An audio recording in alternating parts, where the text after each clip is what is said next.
Hello అండి.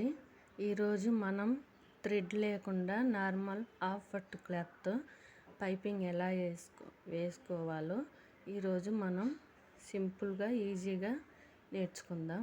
ముందుగా half పట్టు క్లాత్ 1 ఇంచ్ కట్ చేసుకున్న తర్వాత ఆ హాఫ్ పట్టు క్లాత్ని మనం జాకెట్ చేతులకి డబల్ మడత వేసుకొని కుట్టుకోవాలి.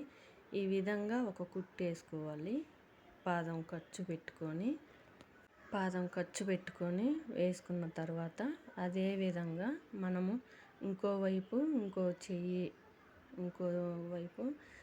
చేతికి కూడా జాయింట్ చేసుకోవాలి. అలాగే ఒక పాదం ఖర్చు పెట్టుకొని అలాగే కుట్టుకోవాలి.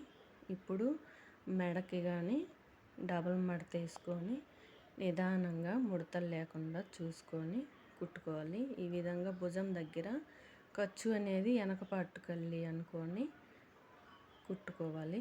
పాదం ఖర్చే పెట్టుకోవాలండి. మెడకు కూడా చూసుకోవాలి. ఈ విధంగా వీడియోలో చూస్తున్నట్టు ఎక్కువ ఖర్చు పెట్టుకోకుండా పాదం ఖర్చే పెట్టుకొని డబల్ మడత వేసుకొని కుట్టుకోవాలి. మనము కుట్టే క్లాత్ని సాగదీయకుండా నిదానంగా చూసుకొని కుట్టుకోవాలి. మనం ఉక్సులు పట్టీ కల్లి కుట్టుకున్నాం కదండి, లోపలికి మడిచి ఇటు కాజా పట్టీ కల్లి కానీ అలాగే మడిచి కుట్టుకోవాలి. ఇప్పుడు నడుముకి వేసుకుందాం. నడుముకి చంక కల్లి ఒక పీస్ కట్ చేసుకోవాలి. అలా కట్ చేసుకొని కుట్టుకుంటే ఏమవుతుందంటే చూడటానికి ఫినిషింగ్ అనేది నీట్గా వచ్చిద్దండి. ఇప్పుడు మళ్ళీ నడుముకి కూడా అలాగే డబల్ మడత వేసుకొని కుట్టుకోవాలి. పాదం ఖర్చు పెట్టుకొని మనం నడుము దగ్గర కట్ చేసుకుంటే ఏమవుతుందంటే అంటే కొంతమంది లేడీస్కి నడుము దగ్గర ఖర్చు బయటకు వచ్చిద్ది కదండి. బయటికి రాకుండా బాగుంటుంది చూడటానికి. ఈ విధంగా కట్ చేసుకుంటే మనకి ఖర్చు అనేది అక్కడ నడుము దగ్గర బయటకి రాకుండా ఉంటుంది. ఈ విధంగా మనం కుట్టుకున్న పాదం ఖర్చు పెట్టుకొని కుట్టుకున్నది మనం ఎక్స్ట్రా ఖర్చు అనేది కట్ చేసుకోవాలి. కట్ చేసుకొని ఈ విధంగా సన్నగా కుట్టుకోవాలి. కుట్టుకొని ఇది చూడండి ఎంత నీట్గా వచ్చిందో, ముడతలు లేకుండా. థ్రెడ్ పైపింగ్ ఎలా ఉందో అలాగే ఉందండి. కుట్టుకున్న తర్వాత మళ్ళీ డబుల్ కుట్టేసుకోవాలి. డబుల్ కుట్టేసుకొని మనం ఇప్పుడు చేతులకి కుట్టుకుందాము. చేతులకు కూడా మనము పాదం ఖర్చు పెట్టి కుట్టాం కదండి, కొంచెం ఎక్స్ట్రా ఖర్చు మనం కట్ చేసుకోవాలి. కట్ చేసుకున్న తర్వాత అదేవిధంగా మనం నడుముకి కుట్టుకున్నట్టే చేతులకు కూడా అలాగే కుట్టుకోవాలి. సన్నగా మనం థ్రెడ్ పైపింగ్ ఎలా కుడతామో అలవాటైన వాళ్ళకి తెలిసే ఉండిద్దండి.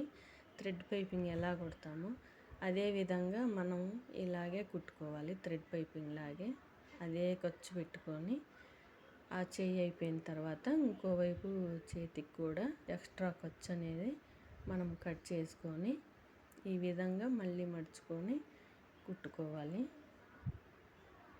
అంతా నడుము చేతులు అంతా చూడటానికి మామూలుగా థ్రెడ్ పైపింగ్ లాగే ఉండేలాగా మనం చూసుకొని కుట్టుకోవాలండి.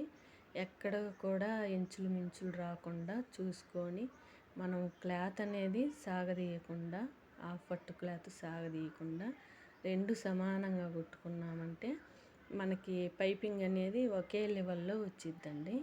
కావాలంటే మీరు ఈ వీడియో చూసి ట్రై చేయండి. ట్రై చేసి ఎలా వచ్చిందో కామెంట్ బాక్స్లో చెప్పండి. ఈ విధంగా సన్నగా వచ్చిద్దండి. చూడటానికి చాలా సింపుల్ అండి, ఈజీ కూడా. థ్రెడ్ పైపింగ్ రాని వాళ్ళు ఈ విధంగా ట్రై చేయొచ్చండి. చాలా అంటే చాలా ఈజీ. చూడటానికి కూడా మామూలుగా థ్రెడ్ పైపింగ్ లాగే ఉంటుందండి. అదేవిధంగా ఒక చేయి జాయిన్ చేసుకున్న తర్వాత కుట్టుకొని తర్వాత మళ్ళీ చేతికి డబుల్ కుట్టేసుకోవాలండి. వేసుకున్న తర్వాత మెడపట్టి కూడా మనము ఎక్స్ట్రా ఖర్చు అనేది కట్ చేసుకోవాలి. ఈ విధంగా చూసుకొని కింద మనకి జాకెట్ ఏమన్నా పడిద్దేమో చూసుకొని కట్ చేసుకోవాలండి. కొంతమంది కట్ చేసేటప్పుడు జాకెట్ పడుతుంది, అందుకని చూసుకొని నిదానంగా కట్ చేసుకోవాలి. తర్వాత ఈ విధంగా మడుచుకుంటూ నిదానంగా చూడండి ఎంత సన్నగా వచ్చిందో, థ్రెడ్ పైపింగ్ లాగానే వచ్చింది. ఇలాగా కుట్టుకొని నిదానంగా మనము ఏ క్లాత్ని సాగదీయకూడదండి. మనం పైపింగ్ వేసే క్లాత్ని సాగదీయకూడదు, మనకి బ్లౌజ్ పీస్ని సాగదీయకూడదు.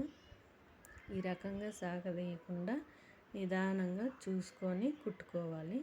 కుట్టుకుంటే మనకి నీట్ ఫినిషింగ్ అనేది వచ్చిద్దండి. ఈ విధంగా కుట్టుకోవాలండి. చూడండి, మనం థ్రెడ్ అయితే ఎక్కడా వాడలేదు, కానీ థ్రెడ్ పైపింగ్ లాగానే ఉంది చూడటానికి. మనం ఈ విధంగా ట్రై చేసామంటే చూడటానికి నీట్గా ఉండిద్దండి.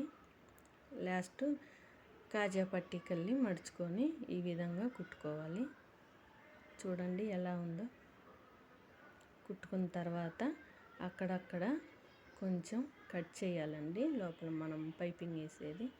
ఎందుకంటే ముడతలు లేకుండా ఉంటుంది. కొంచెమేనండి, ఎక్కువ ఏం అవసరం లేదు. తర్వాత డబల్ కుట్టేసుకోవాలి. డబల్ కుట్టేసుకునేటప్పుడు మనకి ముడతలు వచ్చేస్తాయండి, రాకుండా చూసుకొని కుట్టుకోవాలి. డబల్ కుట్టేసుకున్న తర్వాత ఈ విధంగా ఉంటుందండి. ఎలా ఉందో కామెంట్ చేయండి.